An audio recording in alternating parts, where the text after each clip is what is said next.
રાજકોટ સહિત સૌરાષ્ટ્રના માર્કેટયાર્ડમાં હાલ ડુંગળીની આવક શરૂ થઈ ગઈ છે તો પીળી પત્તી ડુંગળીની મોટા પ્રમાણમાં આવક થઈ છે। મંગળવારથી જૂના માર્કેટિંગ યાર્ડમાં હરાજીનો પ્રારંભ થશે। હાલ ભાવની સ્થિતિને લઈ ખેડૂતો ચિંતામાં છે। એક મણ ડુંગળીના ભાવ 100 થી 300 રૂપિયા ભાવ મળે છે। રાજકોટ માર્કેટિંગ યાર્ડમાં 4 થી 5 હજાર કટ્ટાની આવક થાય છે। સૌરાષ્ટ્રના માર્કેટિંગ યાર્ડમાં ઉનાળુ પીળી પત્તી ડુંગળીની આવક હાલ પૂરજોશમાં છે। લાલ ડુંગળી બાદ પીળી પત્તી ડુંગળીના પણ ખેડૂતોને ભાવ મળતા નથી અને ઉત્પાદન પડતર કરતા રૂપિયા 200 નીચા ભાવે ખેડૂતોને ડુંગળીનું વેચાણ કરવું પડે છે। અત્યારે ડુંગળીના ભાવ ખૂબ ડાઉન છે અને 100 રૂપિયાથી 80 રૂપિયાથી માંડીને 250 રૂપિયા સુધીના ભાવ મળે છે ખેડૂતોને, જે પડતર કિંમત કરતા પણ બહુ ઓછા છે। દાહોદ જિલ્લાના સંજેલી તાલુકામાં 82 વર્ષીય ગમનભાઈની વાડી જે પહેલી વખત જોઈને આપણે નાનું મોટું જંગલ જ લાગે। સંજેલી તાલુકાના વાસિયા ગામે નિવૃત્ત શિક્ષક ગમનભાઈ 2010 થી પ્રાકૃતિક ખેતી કરે છે, જેમાં અનેક પ્રકારની ઔષધિઓ, ચંદન સહિત વિવિધ પાકોનું વાવેતર કરે છે। 1000 થી વધુ ચંદનના ઝાડ, 300 થી વધુ આંબાના ઝાડ, 100 થી વધુ સાગના ઝાડ સહિત અનેક પ્રકારની વનસ્પતિ, શાકભાજી, ફળોનું જતન તેઓ જાતે જ કરી રહ્યા છે। સાથે જ જાપાની મિયાઝાકી જાતના મોંઘા અને ઉચ્ચ જાતિના આંબાને પણ એમના ખેતરમાં તેઓ જગ્યા આપી છે, જેનો 1 કિલોનો ભાવ 2 લાખ છે। ટપક સિંચાઈ પદ્ધતિથી ખેતી કરે છે, જે સોલાર સિસ્ટમથી ચાલે છે। તેમણે ચંદનના 15 વૃક્ષ વેચી 16 લાખની આવક કરી છે, તો તેમણે અન્ય ખેડૂતોને પણ પ્રાકૃતિક ખેતી અપનાવવા માટે જણાવ્યું છે। ગમનભાઈને વર્ષ 2009-10 તેમજ 2013-14માં બેસ્ટ આત્મા ફાર્મર એવોર્ડ પણ પ્રાપ્ત થયો હતો। સંજેલીના વાસિયા ગામે ગમનદાદાની વાડી એટલે નાનું મોટું જંગલ। ગમનદાદા જેઓ કે નિવૃત્ત શિક્ષક છે અને તેના બાદ તેઓએ પોતાનું નિવૃત્ત જીવન ખેતી તરફ પસાર કર્યું હતું, ત્યારે તેઓએ પોતાના ખેતરમાં હાલ કહી શકાય કે 1000 થી પણ વધુ જે છોડ છે તે રોપેલા છે। 1000 થી વધુ તો માત્ર ચંદન જ છે, આંબા છે, તે તમામ પ્રકારનું કહી શકાય કે જે ઔષધિઓ પણ છે। આપણી સાથે ગમનભાઈ છે, તેઓ સાથે વાતચીત કરીશું। આ જે વિચાર છે તે કઈ રીતના આવ્યો હતો?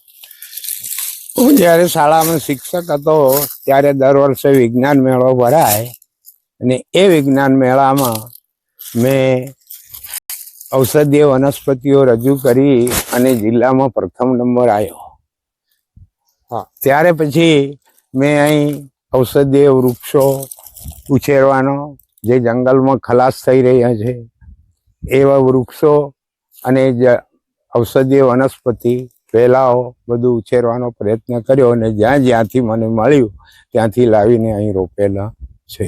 1000 જેવા શાક છે, 1000 જેવા ચંદન હશે, એ ઉપરાંત બીજી 70 જાતના વૃક્ષો છે, તેમજ ઔષધિઓમાં સર્પગંધા છે, અશ્વગંધા છે, સતાવરી છે, બ્રાહ્મી છે, એવા વિવિધ જાતની ઔષધિઓ અહીં ઉછારેલી છે। ચંદનના ઝાડ મેં 2 વર્ષ અગાઉ લખનઉમાં વેચ્યા હતા, એમાં મને 16 લાખ રૂપિયા મળ્યા હતા 15 ઝાડના। લોકોને શું સંદેશો આપવા માંગો? લોકોને હું સંદેશો આપવા માંગુ છું કે ધરતીને એ માતા કહે છે, તો આવા રાસાયણિક ખાતરો ને રાસાયણિક દવાઓ છાંટીને ધરતીને બંજર ન બનાવે, પણ પ્રાકૃતિક ખેતી તરફ વળે અને પોતાની જે ધરતીમાં છે એને આવા રસાયણોથી બચાવે।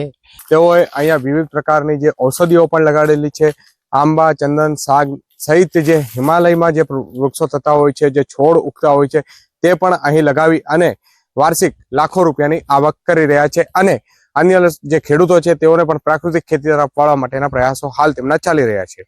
સૌરભ ગેહલોત, ન્યૂઝ 18 ગુજરાતી, દાહોદ।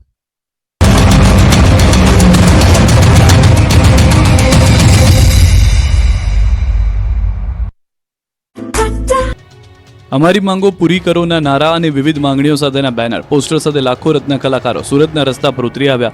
પોલીસ પાસે રેલીની મંજૂરી મંગાઈ છતાં મંજૂરી ન આપી છતાં રત્ન કલાકારો રોડ પર ઉતરી આવ્યા। હીરા બજારમાં ભારે મંદીથી રત્ન કલાકારો અને ડાયમંડ વર્કર યુનિયન દ્વારા સરકાર પાસે રાહતની માંગ સાથે પોતાની વિવિધ માંગણીઓને લઈને હડતાલનું શસ્ત્ર ઉગામમાં આવ્યું।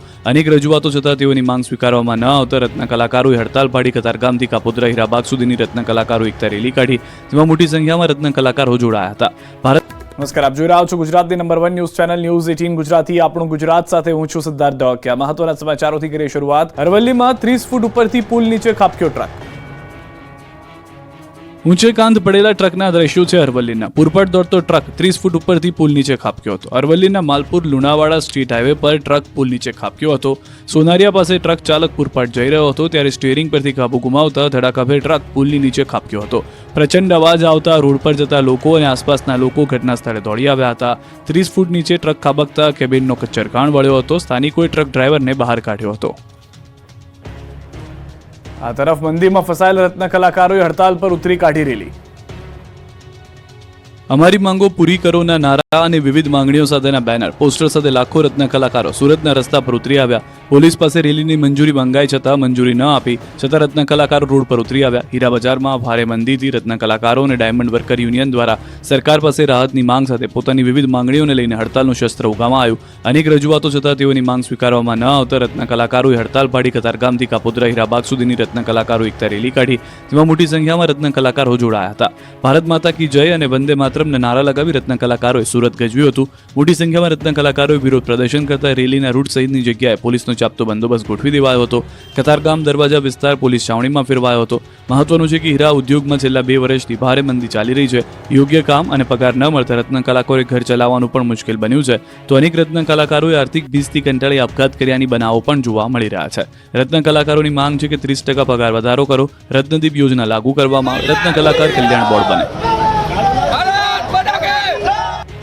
રવિવારે પણ વ્યાયામના શિક્ષકોએ વિરોધ કર્યો. ગુજરાત રાજ્યના વ્યાયામ શિક્ષકોએ તેમની પડતર માંગણીઓને લઈને ગાંધીનગરની સત્યાગ્રહ છાવણી ખાતે 14 દિવસથી આંદોલન કરી રહ્યા છે. રવિવારના દિવસે શિક્ષકોએ સામૂહિક સૂર્ય નમસ્કાર કરીને અનોખી રીતે વિરોધ પ્રદર્શન કર્યું. રાજ્યભરના શિક્ષકોએ ગાંધીનગરમાં સૂર્ય નમસ્કાર અને વિવિધ કસરતો કરીને વિરોધ કર્યો. શિક્ષકોનો દાવો છે કે છેલ્લા 15 વર્ષથી રાજ્યમાં વ્યાયામ શિક્ષકોની કોઈ નવી ભરતી કરવામાં આવી નથી. સરકાર દ્વારા શરૂ કરાયેલી ખેલ સહાયક યોજના સામે શિક્ષકોનો વિરોધ છે. આ યોજના 11 મહિનાના કરાર આધારિત છે, જેમાં રજાના નિયમો અને વેકેશનની ગણતરી અંગે સ્પષ્ટતા નથી. શિક્ષકોના મતે કેટલીક જિલ્લાઓમાં ફેબ્રુઆરી મહિનાનો પગાર મળતો નથી, જ્યારે અન્ય જિલ્લાઓમાં નિયમિત પગાર ચૂકવવામાં આવતો નથી. આ ઉપરાંત ઘણા શિક્ષકોને 11 મહિના પૂરા થયા પહેલા જ કોઈ પૂર્વ સૂચના વિના છૂટા કરી દેવામાં આવ્યા છે, જેનાથી શિક્ષકોમાં અસંતોષ વ્યાપ્યો છે. આંદોલન દરમિયાન પોલીસે અત્યાર સુધીમાં 5 વખત શિક્ષકોની અટકાયત કરી છે, છતાં શિક્ષકો પીછેહટ કર્યા વિના આંદોલન ચાલુ રાખી રહ્યા છે. કાયમી વ્યાયામ શિક્ષકોની ભરતીની માંગ પર અડગ છે.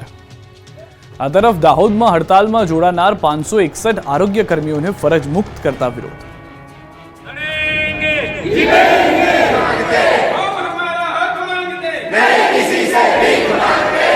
દાહોદમાં આરોગ્ય કર્મીઓને હડતાલ પર ઉતરવું ભારે પડી ગયું છે. સરકારની અનેક ચેતવણી છતાં હડતાલ ચાલુ રાખતા નોકરી ગુમાવવાનો વારો આવ્યો છે. દાહોદ જિલ્લાના આરોગ્ય કેન્દ્રમાં કામ કરતા 561 આરોગ્ય કર્મીઓને ફરજ મુક્ત કરાયા છે. એક સાથે 561 કર્મચારીઓને પાણીચું પકડાવી દેતા રોષ ફાટી નીકળ્યો છે. આરોગ્ય કર્મચારીઓ દ્વારા તંત્ર સામે રોષ વ્યક્ત કરવામાં આવ્યો. કર્મચારી એકતા જિંદાબાદ, હમ સબ એક હૈના નારા લગાવવામાં આવ્યા. એક હોલમાં એકત્ર થઈને લડી લેવાનો નિર્ણય કરાયો. આરોગ્ય કર્મચારીઓ દ્વારા પોતાની માંગણીઓ સરકાર સ્વીકાર કરે અને પરત કામગીરી પર જોડે તેવી માંગ કરાઈ છે. પૂર્વ નાયબ મુખ્યમંત્રી નીતિન પટેલે સ્ફોટક નિવેદન આપ્યું. કહ્યું, મુસ્લિમોનું ભૂત